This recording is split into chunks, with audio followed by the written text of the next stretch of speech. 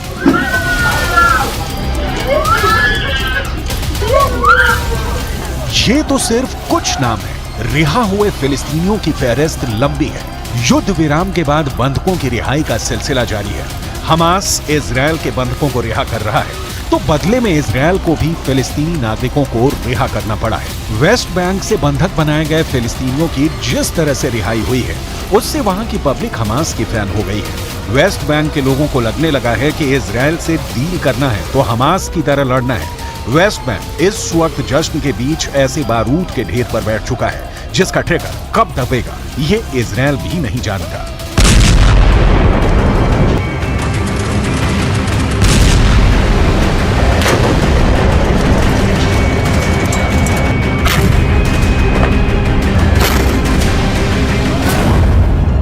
सवाल है कि क्या वेस्ट बैंक के लोग भी हमास के रास्ते पर चल पड़ेंगे?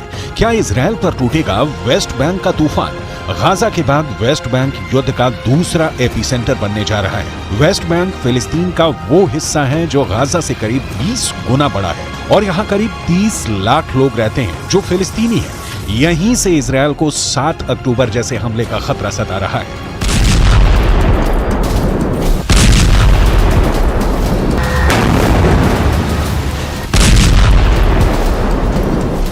ऐसा इसलिए क्योंकि वेस्ट बैंक के फतह मूवमेंट के नेता समीर अल मशरावी ने बहुत बड़ी बात कह दी है। फिलिस्तीनी मीडिया के मुताबिक फतह मूवमेंट के नेता समीर अल मशरावी ने कहा है कि हमास ने जो किया वो फिलिस्तीन के लोगों के लिए फख्र की बात है और इजरायल से लड़ने के लिए फिर से छापामार युद्ध की शुरुआत जरूरी है। गाजा में इजरायल के गदर के बाद वेस्ट बैंक के लोगों में गुस्सा बहुत है। यहाँ लगातार इजरायल के खिलाफ प्रदर्शन हो रहे हैं। इजरायल वेस्ट बैंक के लोगों की आवाज को दबाने की कोशिश कर रहा है। इजरायल के हमले में अब तक वेस्ट बैंक के 225 से ज्यादा लोगों की मौत हो गई है। वहीं आधे से ज्यादा उत्तरी गाजा पर इजरायल का कब्जा हो चुका है। गाजा की ही तरह इजरायल की निगाहें वेस्ट बैंक पर भी पूरे कब्जे की हैं। लेकिन इजरायल की मुश्किल ये है कि वो गाजा की तरह वेस्ट बैंक पर हमला नहीं कर सकता। इसकी कई वजह है। वजह नंबर 1, हमास का वर्चस्व गाजा में है जबकि वेस्ट बैंक में फतह मूवमेंट की सरकार है। वजह नंबर 2, दुनिया वेस्ट बैंक में फिलिस्तीन की सरकार को सपोर्ट करती रही है और वहां हमास की भी मौजूदगी नहीं है। वजह नंबर 3, वेस्ट बैंक का एक हिस्सा जॉर्डन से लगा है और जॉर्डन फिलिस्तीन को सपोर्ट करता रहा है। ऐसे में वेस्ट बैंक पर अटैक का मतलब है कि जॉर्डन भी उबाल खा सकता है और फिर पूरा पश्चिम एशिया जलने लगेगा। वजह नंबर 4, वेस्ट बैंक गाजा की तरह जेल जैसा नहीं है। वहां का कंट्रोल इजरायल के पास है, लेकिन गाजा के मुकाबले वेस्ट बैंक के लोगों को ज्यादा आजादी है। वेस्ट बैंक के कई हिस्से में तो फिलिस्तीन के लोगों का दबदबा है। वजह नंबर 5, इजरायल को डर है कि वेस्ट बैंक में अगर छापामार युद्ध शुरू हो गया तो फिलिस्तीनी इजरायल पर भारी पड़ सकते हैं। इजरायल को डर है कि गाजा की तरह उसकी सेना ने वेस्ट बैंक में चढ़ाई की तो युद्ध यहां गाजा से 10 गुना ज्यादा खतरनाक हो जाएगा, क्योंकि यहां अगर जेनिन ब्रिगेड जैसे फिलिस्तीनी दस्ते एक्टिव होते हैं तो इजरायल के खिलाफ बड़ी हिंसक मुहिम शुरू हो जाएगी। इससे निपटना इजरायल की सेना के लिए मुश्किल होगा। जेनिन ब्रिगेड जैसे कई दस्ते इस वक्त वेस्ट बैंक में हैं, जिनके पास हथियार भी है।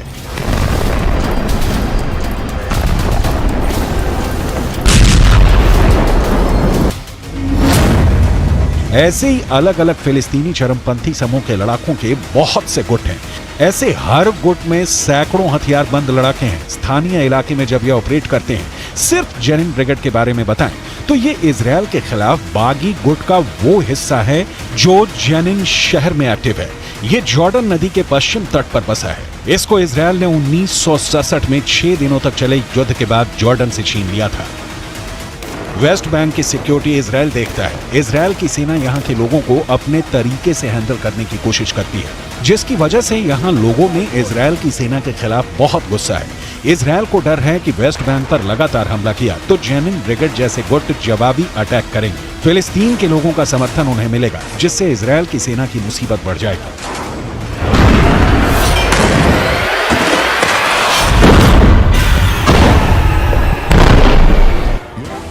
हालांकि इजरायल वेस्ट बैंक में लंबे वक्त से अपने लोगों को बसा रहा है ताकि वो फिलिस्तीनियों को कंट्रोल कर सके और उनके इलाके वेस्ट बैंक और इजरायल के बीच बफर जोन के रूप में भी काम करें।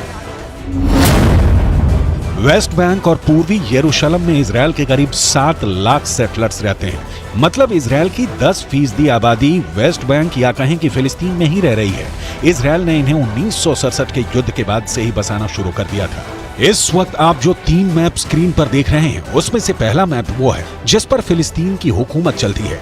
इस 18% हिस्से पर फिलिस्तीन के लोग रहते हैं, उन्हीं का कंट्रोल है। जबकि ये दूसरा मैप देखिए, इस 22% हिस्से पर फिलिस्तीन और इजरायल के लोगों का साझा कंट्रोल है।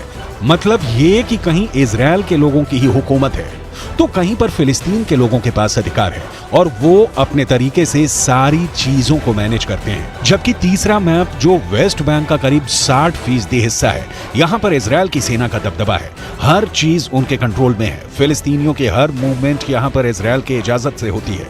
हर जगह चेक पॉइंट है और उन्हें कई इलाकों में दाखिल होने की इजाजत नहीं है। यानी वेस्ट बैंक का 60% इलाका पहले ही इजरायल के कब्जे में है।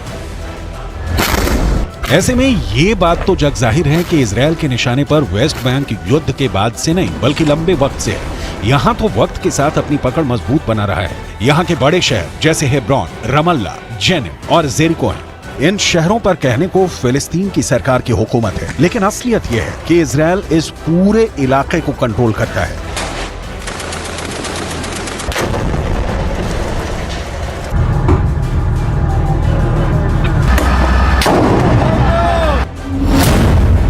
एक तरह से देखा जाए तो वेस्ट बैंक और पूर्वी यरूशलेम के करीब 26% हिस्से पर इजरायल अपना हक जताता है और वहां पर सेटलर्स को किसी भी तरह का कंस्ट्रक्शन करने की यानी घर बनाने की पूरी इजाजत है। इजरायल की सरकार इन्हें साल में करीब 40 करोड़ रुपए देती है, जिससे यहाँ रहने वाले लोग फिलिस्तीन के लोगों की हर खबर इजरायल की सरकार तक पहुंचाएं।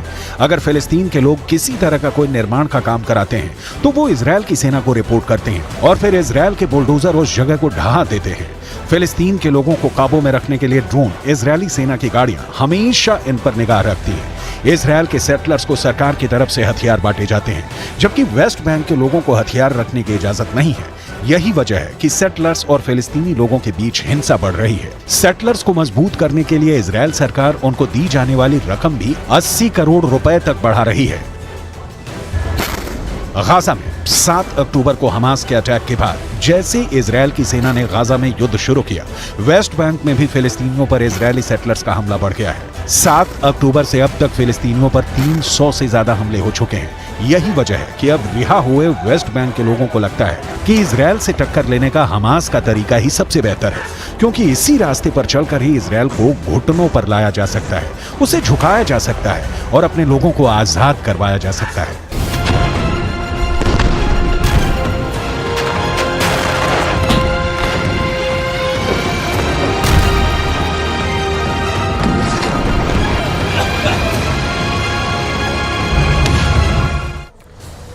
वेस्ट बैंक इस वक्त बहुत ही खतरनाक दौर से गुजर रहा है। सबसे बड़ा डर है कि अगर वेस्ट बैंक में युद्ध शुरू हो गया तो अंत कहां होगा।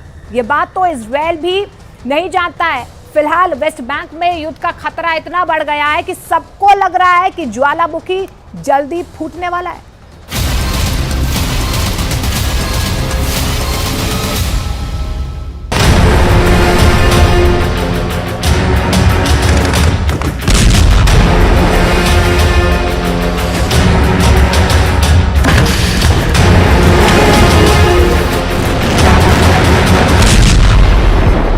इजरायल ने गाजा पट्टी के अंदर संघर्ष विराम कर दिया है।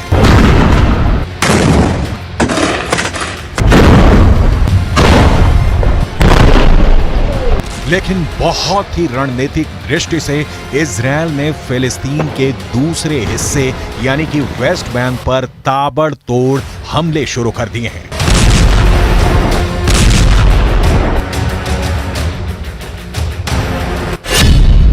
तमाम विशेषज्ञ अब ये कहने को मजबूर हो रहे हैं कि वेस्ट बैंक अब दूसरा गाजा बन चुका है। जरा इजरायल के इस नक्शे को देखिए। जेरूसलम के पास जो हिस्सा नजर आ रहा है वो वेस्ट बैंक है। यहां पर फिलिस्तीन की सरकार है जिसके राष्ट्रपति महमूद अब्बास हैं, जबकि इजरायल के दक्षिण की तरफ गाजा पट्टी मौजूद है। ये भी फिलिस्तीन का ही हिस्सा है।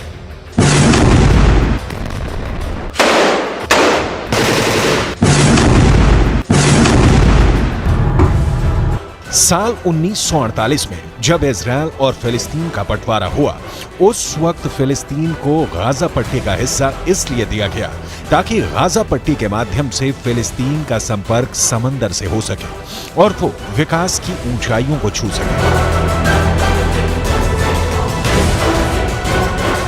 लेकिन गाजा पट्टी हमास के आतंकवादियों का एक किला बन गया और इसीलिए गाजा पट्टी पर इजरायल ने अब तक की सबसे बड़ी कार्यवाही की है।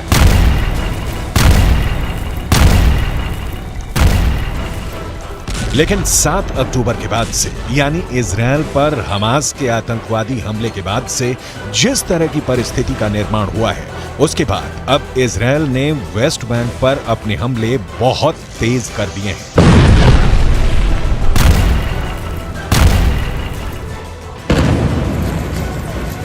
फिलिस्तीन पर रिपोर्टिंग करने वाले अंतर्राष्ट्रीय अखबारों का दावा है कि 7 अक्टूबर से अब तक फिलिस्तीन के अंदर वेस्ट बैंक वाले इलाके में 237 लोगों की मौत हो चुकी है। यानी वेस्ट बैंक के अंदर इजरायल की सेना हर दिन करीब 5 फिलिस्तीनियों को मार रही है। इसका मतलब है कि वेस्ट बैंक के अंदर हर 5 घंटे में एक फिलिस्तीनी को मारा जा रहा है।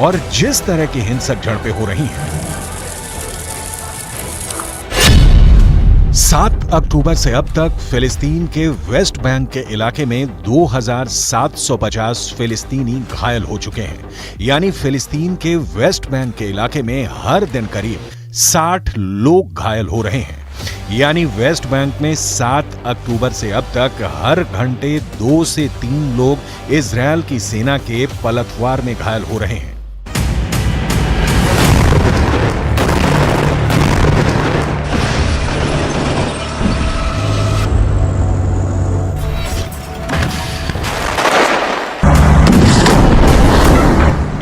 अगर देखा जाए तो ये बात साफ साफ नजर आती है कि शांति काल में जितनी हिंसा गाजा पट्टी के अंदर 7 अक्टूबर से पहले हो रही थी, उतनी हिंसा अब वेस्ट बैंक के अंदर 7 अक्टूबर के बाद से लगातार हो रही है।